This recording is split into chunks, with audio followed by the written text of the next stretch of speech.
Introduced in Part 3, and the 5th Stardust Crusaders joined the group, and now an ally of the Vento Araya group, the fencer Polnareff.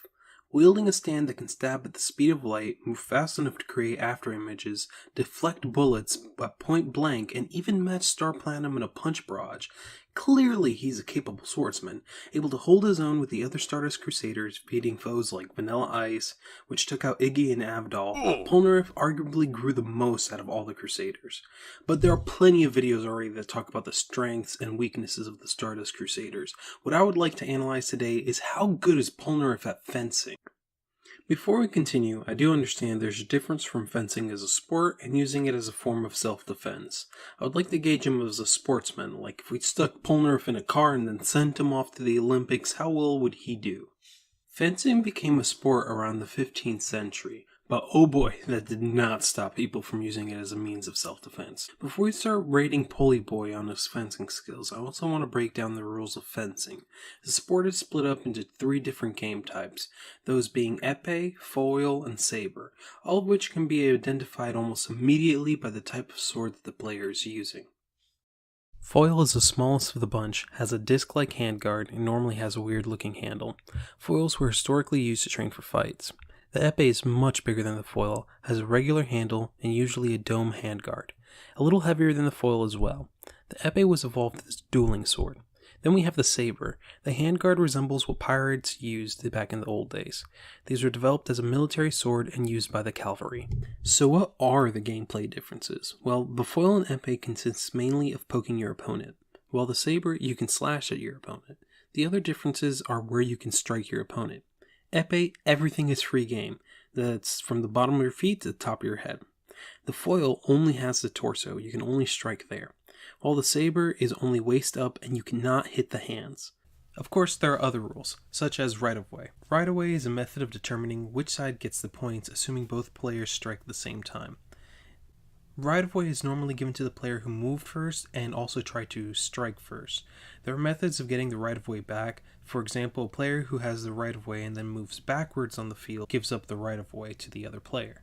First thing we have to consider before judging Polnareff on his fencing skills is what blade is he using. Anyone want to take a guess? No cheating.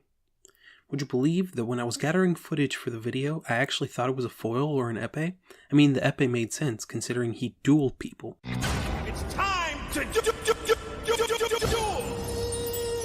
But Polnareff actually uses a sabre, which means he can both slash and thrust. And boy, I was giving him a whole lot of crap for slashing with an épée. So now that we've established what kind of blade he uses, let's talk about his stance. Stance should be the dominant foot is facing forward, while your other foot is facing outward with about a shoulder's length apart. You should be slightly crouched and your dominant hand should be at a 90-degree angle.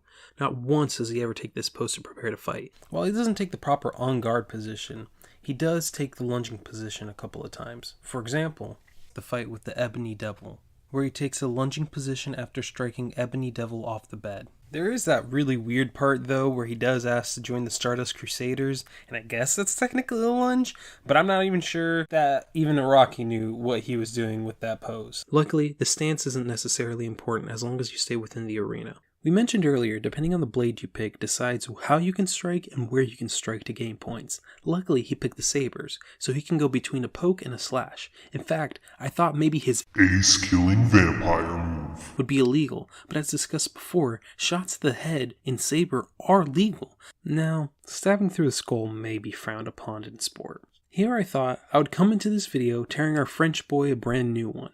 But I was surprised. He may not have the footwork to be a proper fencer, but again, as mentioned before, stance doesn't really matter all that much in the game.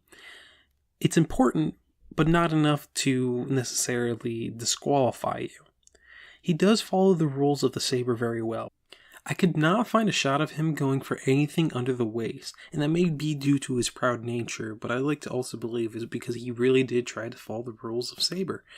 The only exception being with Ebony Devil, where he did strike under the waist. But I think he was justified at the time and moment. But most of the time he would only go for body shots and head shots. So he may still be able to join the Olympics just yet. Good work, buddy. So some post-production thoughts. So well, first off, I'm genuinely surprised how long this video took me to make. It was about 3 weeks worth of work for only 5 minutes of video. I'm clearly not an animator, so I'm sorry that you guys might have to sit through what might be a little lower quality animation, but I tried my best, and I mostly wanted to get that information out there so someone has the opportunity to learn. I also want to give a big shout out to my fencing club back at college. They were more than happy to teach me a whole lot about fencing, and it was only after I went to fencing club that I was like, hey, I actually really, really like Jojo's Bizarre Adventure, and I would like to do an analysis on Polnareff, and is he really a good fencer? So, I hope this video was entertaining for you guys, and I also don't like spamming it at the beginning of videos.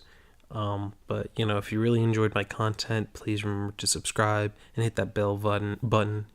I know we don't make a whole lot of videos. We're working on changing that and adding more content. But yeah, any more suggestions or anything I could have worked on, or any information that you think other viewers might enjoy, please just drop down a comment. I love reading all of your comments and all of the supports from you guys. So thanks.